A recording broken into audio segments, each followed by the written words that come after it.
दोस्तों आज हम लोग जानेंगे बंगाल पर अंग्रेजों का आधिपत्य के बारे में। तो इस शॉर्ट नोट्स के माध्यम से आपको सारे के सारे डाउट क्लियर हो जाएंगे और यह जो आपको दावे के साथ बोल रहा हूँ, क्योंकि मैंने भी जितना भी एग्जाम दिया सारे के सारे क्वेश्चन यहाँ से फंसे हैं। तो आप यहाँ आराम से कर सकते हैं, क्योंकि इसको शॉर्ट नोट्स बनाया गया है, चाहे स्पेक्ट्रम हो, लूसेंट हो और एनसीईआरटी का जितनी बुक है, सारे से सारे क्वेश्चन को इसमें इंक्लूड किया गया है। और जितने भी आपको टेस्ट पेपर जहाँ से क्वेश्चन बन सके मैंने इसमें इंक्लूड कर रखा है। तो आप यहाँ देख सकते हैं। तो बंगाल पर अंग्रेजों का आधिपत्य आप मिनटों में इसे क्या करेंगे, शॉर्ट नोट्स के माध्यम से कंप्लीट कर ले पाएंगे। तो चलिए चलते हैं, बंगाल पर अंग्रेजों का आधिपत्य की बात करते हैं। तो सबसे पहले मुर्शीद कुली खां की बात करते हैं, जो इंपॉर्टेंट है उस चीज़ को हम लोग कर रहे हैं। साथ साथ कुछ ऐसे क्वेश्चन भी करेंगे जो कि आगे बनने वाले एग्जाम में काम आ जाएंगे। तो मुर्शीद कुली खां 1717 से लेकर 1727 तक रहा था। इसने क्या किया, तीन चीज़ें इसने की जो कि काफ़ी इंपॉर्टेंट है इतिहास में। ढाका से इसने क्या किया, मुर्शिदाबाद राजधानी परिवर्तन किया पहला। दूसरा क्या किया, तकाबी रीन इसने शुरू की। तीसरी बात करें, इजादारी प्रथा की शुरू की थी। ढाका से मुर्शिदाबाद क्या किया था, मुर्शिदाबाद आपका भागीरथी नदी के तट पर है। तकाबी ऋण क्या होता था, तकाबी ऋण गरीब किसानों को दिया जाता था, जो कि गरीब किसान मांगते थे बीज के लिए, उर्वरक के लिए, ये सब खरीदने के लिए मांगते थे, उन्हें तकाबी ऋण दिया जाता था। इजादारी प्रथा की बात करें तो यह राजस्व के लिए नियुक्त किया जाता था, जैसे ठेकेदारी के लिए नियुक्त किया जाता था। इसके बाद कुछ और जानेंगे मुर्शिद कुली खां से रिलेटेड। इसने क्या किया, बंगाल की स्थापना की थी। इसने क्या किया, बंगाल की स्थापना, स्वतंत्र शासन, यानी कि मुगलों के समय बंगाल में की जो मुगलों के समय जो बंगाल की जो राजधानी थी ढाका थी। पहले जानेंगे एक बात कि औरंगजेब ने 1700 में बंगाल बंगाल को क्या किया, दीवान मुर्शिद कुली खां को नियुक्त किया। जैसे क्या क्या 1700, क्योंकि 1700 में बंगाल का दीवान किसे नियुक्त किया, मुर्शिद कुली खां को नियुक्त किया था। और 1707 में औरंगजेब की मृत्यु हो जाती है। औरंगजेब की मृत्यु के बाद कुली खां ने, यानी मुर्शिद कुली खां ने बंगाल में स्वतंत्र शासन की स्थापना कर ली, जिसमें आपका था सीताराम राय, सुजात खान और निजात खां को इसके खिलाफ हो गया था। उसके बाद बात करते हैं 1722 में मुर्शिदाबाद नामक नगर बसाया। फर्रुखसियर ने उड़ीसा में सूबेदारी कुली खां को दे दी। फर्रुखसियर ने क्या की थी, पहले उड़ीसा में इसकी सूबेदारी मुर्शिद कुली खां को दे दी थी। इसके बाद एक बात और जानेंगे, मुर्शिद कुली खां पहला आया जो कि 1717 से 1727 तक, और यह बंगाल का स्वतंत्र शासक माना जाता था इसे। इसके बाद जानते हैं मुर्शिद कुली खां का दामाद बना। इसके बाद मुर्शिद कुली खां का दामाद बना जिसका नाम था सुजाउद्दीन। सुजाउद्दीन बनता है। सुजाउद्दीन कब से कब रहा था, तो सुजाउद्दीन आपका 1727 से लेकर 1739 तक रहा था। यह मुर्शिद कुली खां का दामाद था। इसके बाद बनता है सुजाउद्दीन से, बस इतना ही जानना है, वो मुर्शिद कुली खां का दामाद था और कब से कब रहा, 1727 से लेकर 1739 के बीच। उसका सुजाउद्दीन के बाद आता है सरफराज खां। सरफराज का 1739 से लेकर 40 तक रहा था। और क्या करता है, इससे क्या किया, अलवर्दी खान ने इसे मार डाला था, मार कर गद्दी पर बैठ गया था, जो कि गिरिया के युद्ध में सरफराज खां को मार डाला अलवर्दी खान ने, और यह गद्दी पर बैठा। अब अलवर्दी खां की बात करते हैं। अलवर्दी खां से काफ़ी क्वेश्चन है, क्योंकि इसके बाद सिराजुद्दौला आएगा, तो इससे क्वेश्चन बनते हैं। जैसे कि अलवर्दी खां की बात करें, अलवर्दी खां 1740 से 1756 के बीच रहा था। 1740 से 1756 के बीच रहा था। इसने क्या किया, 1740 में गिरिया के युद्ध में सरफराज खां को मारकर गद्दी पर बैठा था, मैंने पहले ही कह दिया। इसके समय मराठों ने बंगाल पर आक्रमण किया, जिसमें मराठा जीता था। अलवर्दी ने मराठा पर समझौता किया, मराठा से समझौता कर दिया और उड़ीसा दे दिया था उसे, और 6 लाख रुपए भी स्वीकार किया देने के लिए, कि भाई क्या करो मराठा, तुम युद्ध मत करो हमसे, क्योंकि उड़ीसा तुम्हें देते हैं और 6 लाख रुपये भी हम आपको देंगे। तो अलवर्दी खां के समय क्या था, भारत का स्वर्ग जो कहा जाता था बंगाल को कहा जाता था। अलवर्दी खां के समय में भारत भारत का जो स्वर्ग था बंगाल। अब बंगाल को स्वर्ग क्यों कहा जाता था, इस बात पर हम जानते हैं। बंगाल का स्वर्ग इसलिए कहा जाता था क्योंकि यहाँ जो था सबसे समृद्ध था, क्योंकि उसमें बंगाल, वेस्ट बंगाल, बिहार, झारखंड और उड़ीसा, आज का वेस्ट बंगाल पहले बंगाल ही था, बिहार, झारखंड, उड़ीसा, बांग्लादेश, सारा के सारा एक ही में थे, और सबसे समृद्धशाली व्यवस्था यहाँ की थी, कृषि था, व्यापार के क्षेत्र में आगे था। इसके बाद इसीलिए अंग्रेजों ने निशाना कहाँ बनाया था, बंगाल को बनाया था। तो सबसे पहले जानेंगे यहाँ अलवर्दी खां के आगे। अलवर्दी खां का निधन होता है 1756 में। 1756 में निधन हो गया। उसके पहले क्या हुआ, इसने क्या किया, मुगल शासकों को टैक्स देना इसने बंद कर दिया था। इसकी 3 बेटी हुई, अलवर्दी खां की 3 बेटी हुई। इसकी फर्स्ट बेटी आपका पूर्णिया शादी हुआ, दूसरी बेटी का शादी आपका ढाका हुआ था, तीसरी बेटी का शादी पटना हुआ था। तो पहली बेटी का बेटा था शौकत जंग। दूसरी बेटी का कोई बेटा नहीं था, इसका एक दीवान था राजबल्लभ। जबकि तीसरी बेटी का पटना जिसका शादी हुआ था उसका बेटा का नाम था सिराजुद्दौला। पहली बेटी के बारे में जान लेते हैं, फिर आगे चलेंगे। पहली बेटी आपका शौकत जंग, जिसका उसका उसके शौकत जंग हुआ था, पहली बेटी का बेटा शौकत जंग था, जो कि मनिहारी युद्ध सिराजुद्दौला के साथ करता है। और सिराजुद्दौला कौन था हम जानेंगे अभी। घसीटी बेगम, दूसरी बेटी का नाम था घसीटी बेगम, जिसका कोई संतान नहीं था, इसका दीवान था राजबल्लभ। अब तीसरा इंपॉर्टेंट है, तीसरे से क्वेश्चन आता है, क्योंकि तीसरे से क्वेश्चन आता है क्योंकि तीसरी बेटी का जो जो बेटा था, पुत्र था, सिराजुद्दौला था। सिराजुद्दौला इसका बेटा था। इसने क्या किया, बंगाल का नवाब यह 1756 में बन गया। क्योंकि जब मृत्यु हो गई अलवर्दी खां की, तो इसने अपने नाती यानी सिराजुद्दौला को अपना नवाब बना दिया। नवाब बनने के विरोध किया था घसीटी बेगम ने और शौकत जंग ने। घसीटी बेगम उसकी मौसी थी और शौकत जंग उसका मौसेरा भाई था, जिसने इसे नवाब बनने के लिए विरोध किया। इसके बाद सिराजुद्दौला से इंपॉर्टेंट जो क्वेश्चन है उसे हम जानते हैं। सिराजुद्दौला ब्लैक होल की घटना। ब्लैक होल की घटना हुई 20 जून 1756 में। 20 जून 1756 में यह घटना होती है, जो कि हालवेल के अनुसार यह बताया गया है। हालवेल के अनुसार क्या बताया गया, 146 अंग्रेजों को कमरे में बंद कर दिया सिराजुद्दौला ने, जिसमें से क्या हुआ, अगले दिन 23 अंग्रेज ही बचे थे। यानी कि क्या हुआ, ब्लैक होल की घटना 20 जून 1756 को हुई। इसमें क्या किया, सिराजुद्दौला ने 146 अंग्रेजों को एक बंद कमरे में बंद कर दिया, कमरे में बंद कर दिया और छोड़ दिया। उसके बाद अगला दिन क्या हुआ, सिर्फ 23 अंग्रेज ही जीवित बचे थे, जिसमें से एक हालवेल जीवित बचा था, उसी ने यह बात कही। यह पलासी युद्ध का कारण बन गई। यही जो है आपका पलासी युद्ध का कारण बनती है। ब्लैक होल की घटना की पता चली तो मद्रास हेडक्वार्टर को, तो क्लाइव और वाटसन के नेतृत्व में एक बड़ी सेना कलकत्ता पहुंचती है।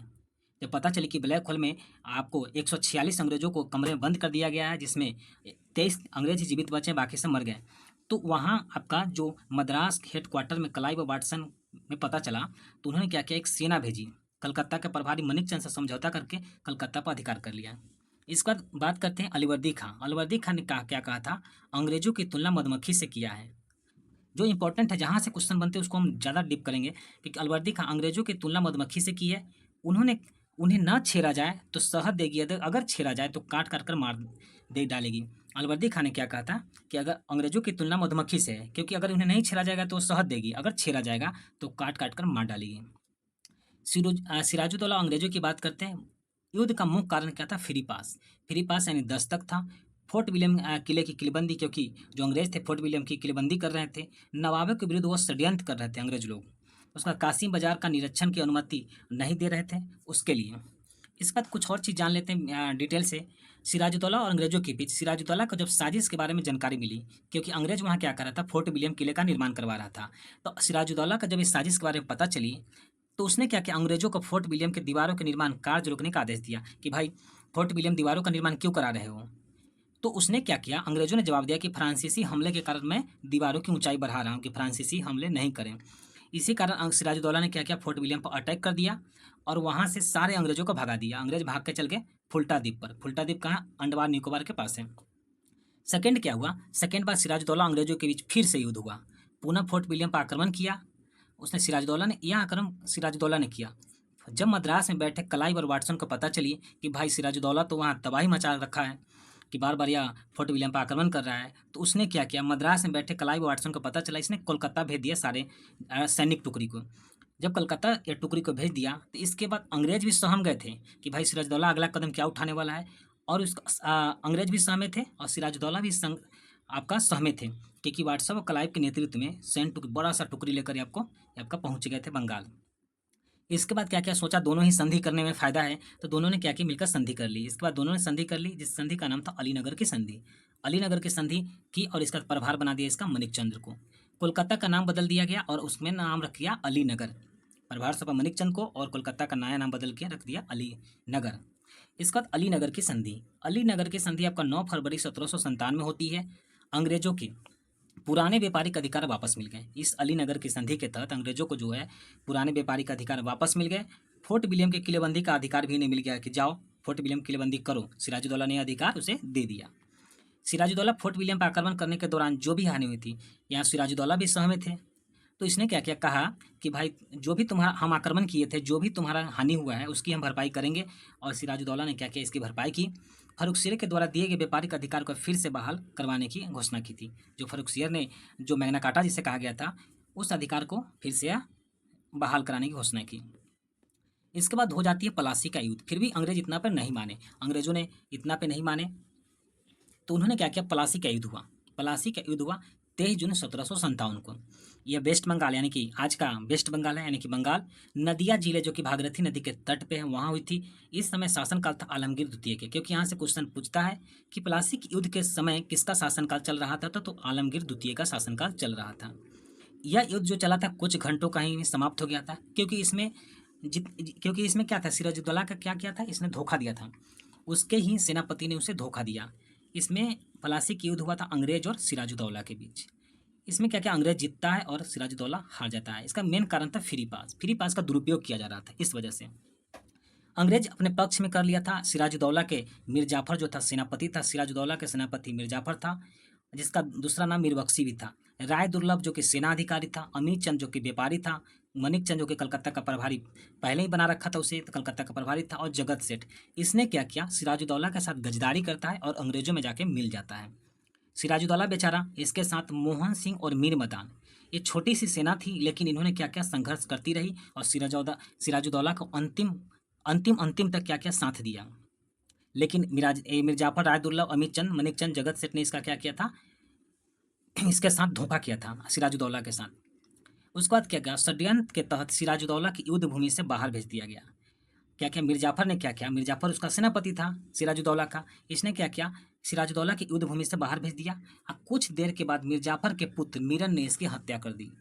कहीं कहीं यह भी लिखा गया है कि ग्यास बेग के द्वारा उसकी हत्या करवाई गई थी सिराजुद्दौला की।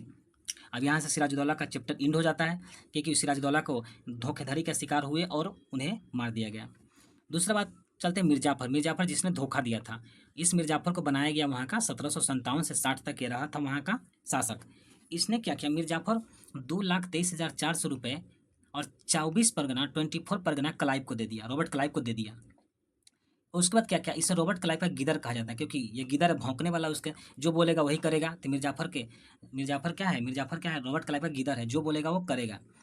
इसने क्या 1,77,00,000 उपहार में क्लाइव को भी दिया था। पूरी जो है जो बंगाल की जो अर्थव्यवस्था थी उसको लगभग लगभग पूरा निचोड़ खा रखा था। 1760 में क्लाइव लंदन लौटता है, रॉबर्ट क्लाइव लंदन लौटा। उसके बाद हालवेल, जो कि हालवेल क्या क्या, उसको अस्थायी रूप से बंगाल का गवर्नर बनाया गया। इसके बाद एक समझौता हुआ। समझौता में क्या कहेगा, मीर जाफर और मीर कासिम, ये दोनों के बीच समझौता हुआ, क्योंकि मीर जाफर का जो दामाद था वो मीर कासिम था। मीर कासिम हालवेल के बीच में यह आपका समझौता हुआ और इसे मीर कासिम को नवाब बनाया गया। मीर कासिम जब नवाब बनता है तो मीर कासिम आपका नवाब रहता है 1760 से 63, यानी 3 वर्षों तक ये रहता है। और इसके पहले आपका बात करें, मीर जाफर भी 3 वर्ष रहता है। मीर कासिम ने कुछ अलग ही चाल चला। इसने क्या किया, सबसे पहले इसने क्या किया, राजधानी परिवर्तन किया कि मुर्शिदाबाद से इसने मुंगेर लाया राजधानी, और मुंगेर में क्या किया, बंदूक बनाने की फैक्ट्री खोल दी। इसने क्या किया, फ्री पास जो थी, दस्तक प्रथा था, उसको समाप्त कर दिया। भू राजस्व दरों को बढ़ा दिया। सेना को यूरोपीय ढंग से प्रशिक्षित करने के लिए गुर्गिन खां को आर्मेनिया से बुला लिया, आर्मेनिया से गुर्गिन खां को बुलाया। और इससे अंग्रेजों को लगने लगा कि अपने मन से चल रहा है। इसने क्या किया, राजधानी परिवर्तन कर दी, फ्री पास समाप्त कर दिया, भू राजस्व बढ़ा दिया, और ये अपना सेना बना रहा है, एक सेना बना रहा है। वो में उसमें भी क्या है, आर्मेनिया से गुर्गिन खां को बुलाकर इसमें यूरोपीय ढंग से प्रशिक्षित कर रहा है, कि यूरोपीय ढंग से प्रशिक्षित कर रहा है। उसको यह लगने लगा कि आने वाले समय में हमें टक्कर देगा, तो अंग्रेजों से इसे मनमुटाव होने लगा। मनमुटाव का मेन कारण क्या था, दस्तक, उसका राजधानी परिवर्तन। और इसके बाद क्या किया गया, जब मनमुटाव हुआ तो इसे क्या किया, अवध ये चला गया। लास्ट में क्या कहाँ चला जाता है, अवध चला जाता है। पुनः मीर जाफर को गद्दी पर बैठा गया। अंग्रेजों ने क्या किया, भाई तुम अब हट जाओ, इसे हटा दिया, और यह भाग के कहाँ चला जाता है, अवध चला गया। यह अवध चला जाता है, यह मीर कासिम अवध चला गया, जबकि मीर जाफर को फिर से गद्दी पर दोबारा बैठा दिया गया। इसके बाद बात करते हैं बक्सर का युद्ध। बक्सर का युद्ध हुआ था शाह आलम द्वितीय के समय में। बक्सर का युद्ध हुआ था 22 अक्टूबर 1764 को। इस युद्ध के समय बंगाल के जो गवर्नर था बेंसीटाट था। इसका मेन कारण क्या था, मीर कासिम प्रशासनिक और सैन्य सुधार द्वारा बंगाल के प्रजा का कल्याण चाहता था, क्योंकि मीर जाफर का कहना था कि हम क्या करते हैं, बंगाल के प्रजा का कल्याण चाहते हैं। इस वजह से उसने अंग्रेजों के विरुद्ध काम किया था। राजधानी परिवर्तन की बात करें, या आपको बंदूक बनाने की बात करें, या बात करें अपना खुद का सैन्य सुधार के लिए बात करें, तो इसमें इसके बाद क्या, बक्सर का युद्ध की इसने प्लान बनाई और यह पहुंचता अवध। कहाँ पहुंचा, अवध। तो इसमें अवध में होती है एक लड़ाई जिसका नाम था बक्सर का युद्ध। अवध पहुंचा और इसमें क्या हुआ, सुजाउदौला जो कि अवध का नवाब था, शाह आलम द्वितीय जो कि मुगल शासक था, मीर कासिम जो बंगाल से का नवाब था, जो भाग के गया था वहाँ, वो तीनों ने क्या किया, तीनों ने मिलकर क्या किया, अंग्रेजों के साथ युद्ध किया, जो कि बक्सर का युद्ध कहलाया। अंग्रेज की तरफ से हेक्टर मुनरो था, जिसमें क्या किया, हेक्टर मुनरो की जीत हो जाती है, जबकि इन तीनों की हार हो गई। बक्सर युद्ध के बाद क्या, बक्सर युद्ध के हार के बाद क्या किया, राजा खान को बंगाल का नवाब बना दिया गया और सिताब राय को बिहार का उप दीवान बनाया गया। इसे याद करने के लिए एक बात याद रखें, राजा खान ने लगभग मुस्लिम नाम है तो बंगाल से संबंधित था। सिताब राय की बात करें तो बिहार से संबंधित था, उप दीवान बना दिया गया। वारेन हेस्टिंग ने मीर कासिम की प्रशासन की प्रशंसा की है। 1765 में मीर जाफर के पुत्र निजुद्दौला को नवाब बना दिया गया, जो कि अंग्रेजों का संरक्षण प्राप्त करने वाला फर्स्ट नवाब बना। ये जो क्वेश्चन अंग्रेजों का संरक्षण प्राप्त करने वाला फर्स्ट नवाब निजाउद्दौला था, लेकिन कहीं कहीं दूसरे शासक को भी बताया गया है। उसके बाद होती है इलाहाबाद की संधि। इलाहाबाद की संधि होती है जो कि दोनों में अंग्रेजों की ओर से कलाई भी था, चाहे मुगलों के साथ हो या अवध के साथ हो।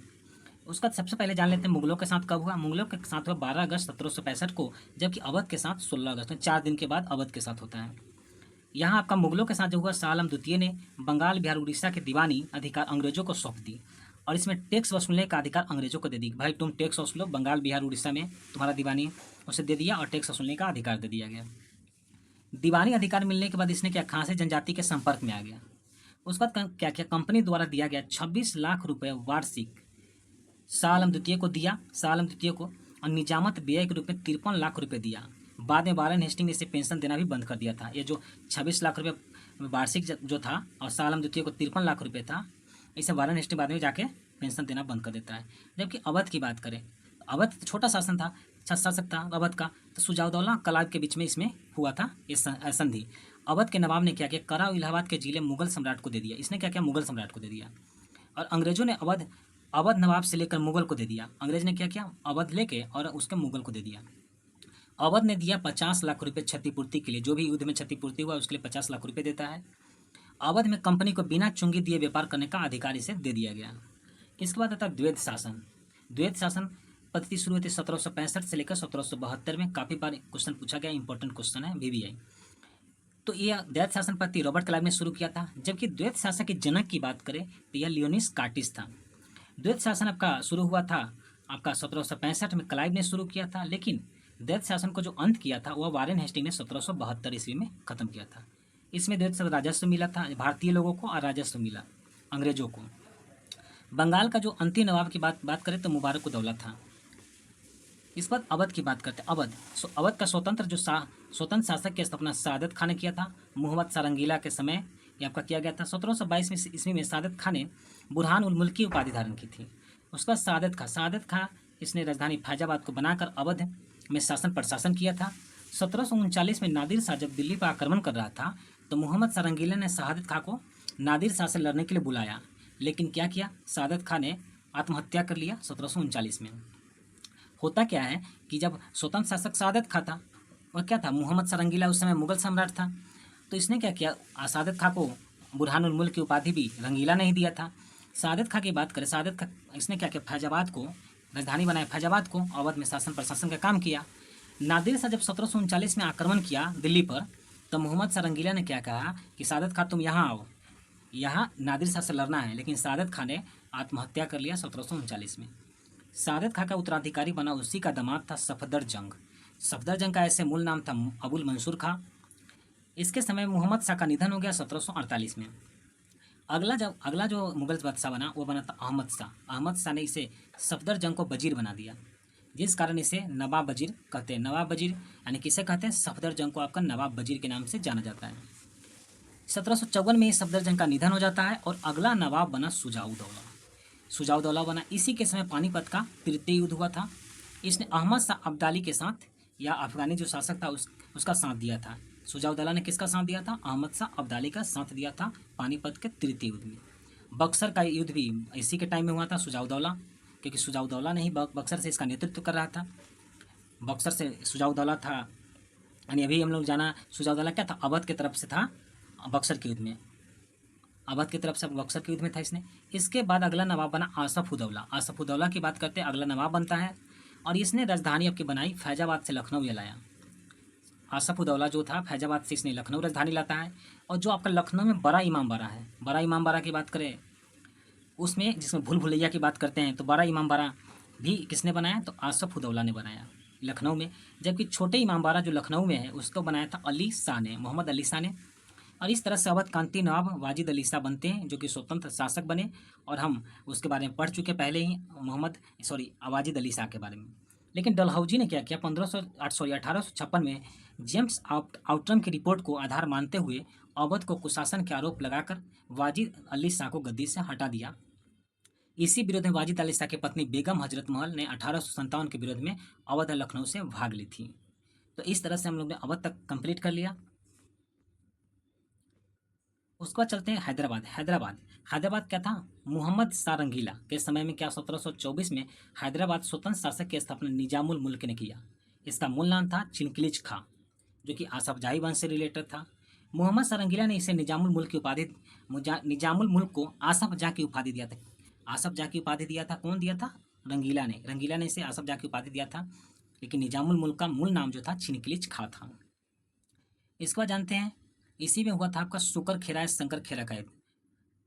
शुकर खेरा या शंकर खेरा का युद्ध कहते हैं 11 अक्टूबर 1724 को हुआ। मुबारिज खां और निजामुल मुल्क के बीच हुआ था, जिसमें निजामुल मुल्क जीत गया। निजामुल मुल्क का मतलब चिनकिलिज खां। चिनकिलिज खां हैदराबाद के क्या था, शासक था।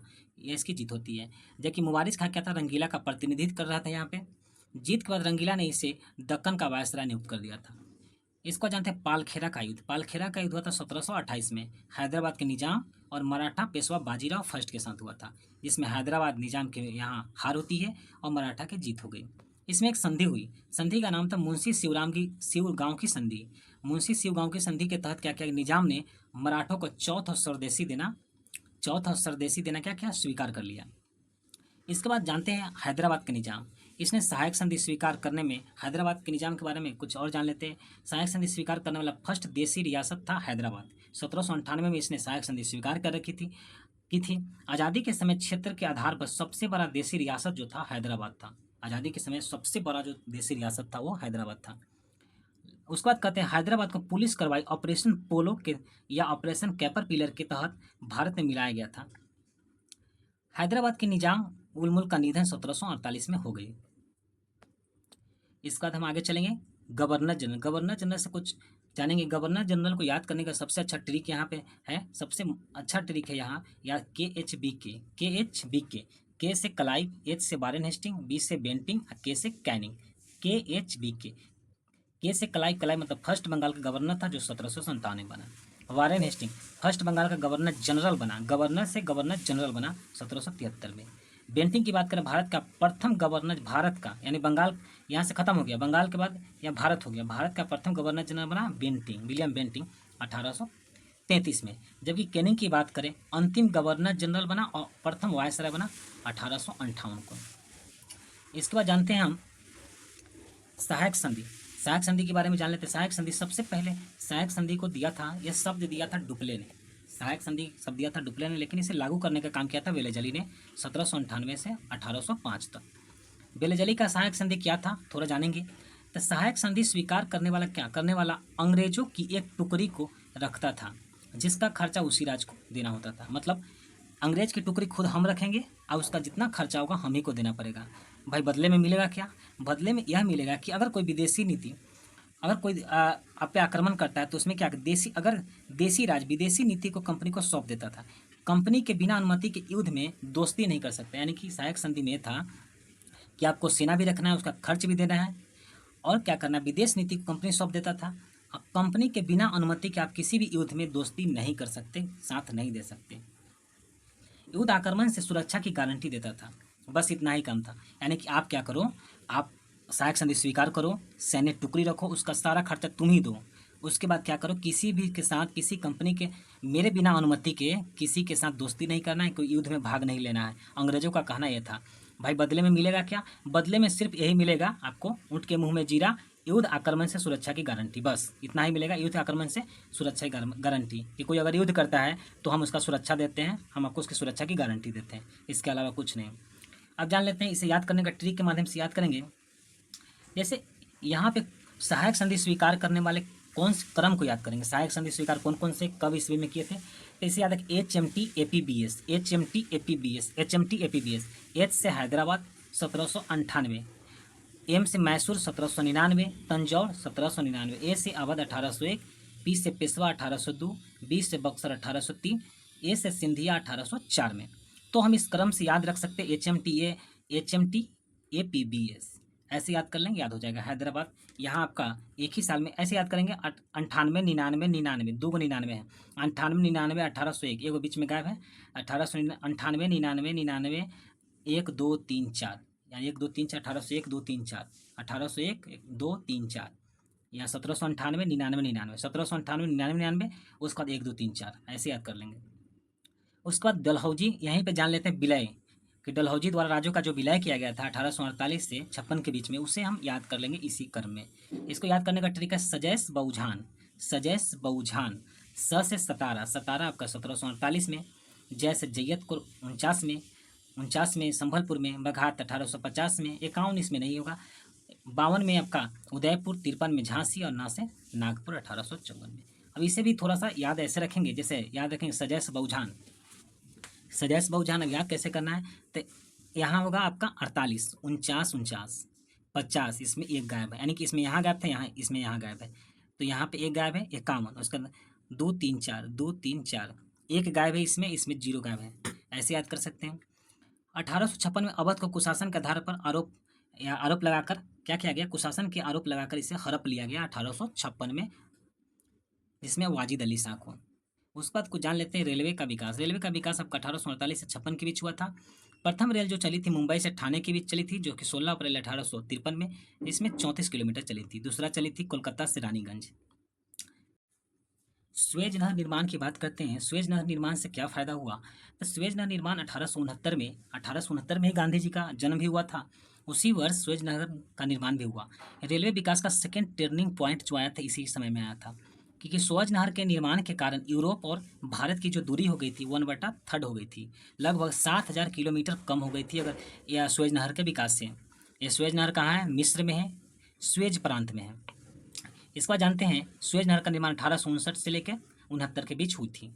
इसके बाद कुछ जानते हैं यह क्या है, लाल सागर और भूमध्य सागर को जोड़ती है। लाल स्वेज नहर क्या करती है, लाल सागर और भूमध्य सागर को जोड़ती है। अफ्रीका और एशिया को बांटती है। ये 12% जो व्यापार होता था इसी नगर से होता था। उसका जानते हैं करजन, करजन के समय में रेलवे में सबसे ज़्यादा जो विकास हुआ था रेलवे में, वो करजन के टाइम में हुआ था। सबसे ज़्यादा जो रेलवे में विकास हुआ था करजन के टाइम में हुआ था। करजन कैसे हुआ था, ये आपका धीरे विकास का क्रम देखिए कैसे है। सबसे ज़्यादा विकास जो होता है ये करजन के टाइम में हुआ था। उसके बाद जाने कुछ एकवर्थ समिति, कुछ ऐसे ऐसे पॉइंट बीच में डाले गए हैं जो कि इंपॉर्टेंट है, इस वजह से चैप्टर से कुछ अलग लिंक हो जा रहे हैं, तो अलग बात है, लेकिन यहाँ से क्वेश्चन बने हैं इस वजह से इसमें इंक्लूड किया गया है। तो एकवर्थ समिति की बात करते हैं। एकवर्थ समिति आपका 1924 से 25 के बीच आई थी। इसमें रेलवे बजट को आम बजट से क्या कर दिया गया, अलग कर दिया गया था। ठीक है, रेलवे बजट को आम बजट से फिर से जोड़ दिया गया 2017 में विवेक देवराय समिति के काल में। और एक यहाँ से बहुत इंपॉर्टेंट क्वेश्चन है, जहाँ से क्वेश्चन बना ही बना है, कोई भी एग्जाम हो यहाँ से क्वेश्चन बनेगा, इससे क्वेश्चन आएंगे तो आएंगे। जैसे अस्थाई बंदोबस्त की बात करते हैं, अस्थाई बंदोबस्त, रैयतबाड़ी, उसके बाद महलबाड़ी। पहले हम इसे पढ़ लेते हैं, फिर इसे ट्रिक के माध्यम से मात्र 1 मिनट में हम इसे याद कर लेंगे, पूरे हर चीज़ को याद कर लेंगे। तो समझते हैं अस्थाई बंदोबस्त। अस्थाई बंदोबस्त आपका कर्नवालिस 1793। उसका रैयतवारी व्यवस्था मुनरो प्लस रीट 1820। महलवारी आपका मैकेजी 1822 में। इसमें आपका 19%, इसमें 51% और इसमें 30%। इसमें जो था अस्थाई बंदोबस्त में जो मालिक होता था वो जमींदार होता था। अस्थाई बंदोबस्त में जो मालिक होता था कौन होता था, जमींदार होता था। जबकि रैयतवारी में आपका किसान इसका मालिक होता था। और बात करें महलवारी में गांव का जो मुखिया होता था उसमें गांव का अधिकार होता था। उसके बाद जानेंगे सबसे पहले कि इसमें जो अस्थाई बंदोबस्त में सबसे पहले कहाँ कहाँ प्रभाव देखा गया, तो बंगाल में देखा गया, बिहार में, यूपी में, बनारस में, उत्तरी कर्नाटक और गाजीपुर में इसका प्रभाव देखा गया। और रैयतवारी की बात करें यह लागू कहाँ किया गया था, तो बम्बई, मद्रास और असम में लागू किया गया था। महलवारी की बात करें यूपी में, मध्य प्रांत, मध्य प्रदेश और पंजाब में इसे लागू किया गया था। टैक्स की बात कर लेते हैं, क्योंकि टैक्स से क्वेश्चन हमेशा बनते हैं। तो इसमें टैक्स लगभग अस्थाई बंदोबस्त में 90% टैक्स दिया जाता था, जबकि रैयतवारी में 33 से 55% का टैक्स देना पड़ता था, और महलवारी में आपका 55 से 60% का टैक्स देना पड़ता था। यानी कि यहाँ से क्वेश्चन बीपीएससी में एक बार पूछा गया है कि अस्थाई बंदोबस्त में कितने भाग टैक्स देना पड़ता था, तो 10/11 भाग आपको टैक्स देना पड़ता था। अब हम इसे याद कैसे करेंगे, इतना सारे डाटा को याद करने का ट्रिक एक ही है, ऐसे याद रखें कान मून मैके में। कैसे याद रखें, कान मून मैके में, कान मून मैके में, और याद है कान मून मैके में अस्थाई रैयत महल, इस तरह से याद कर सकते हैं। अस्थाई रैयत महल कान मून मैके में, अस्थाई रैयत महल कान मून मैके में, 1951 30, 1951 30। मैंने याद रखना है ऐसे कि अस्थाई है तो सबसे छोटा वाला परसेंटेज होगा, अब बीच वाला जो है परसेंटेज ज़्यादा है, यानी 51%, और महल वाला आपका 30% है।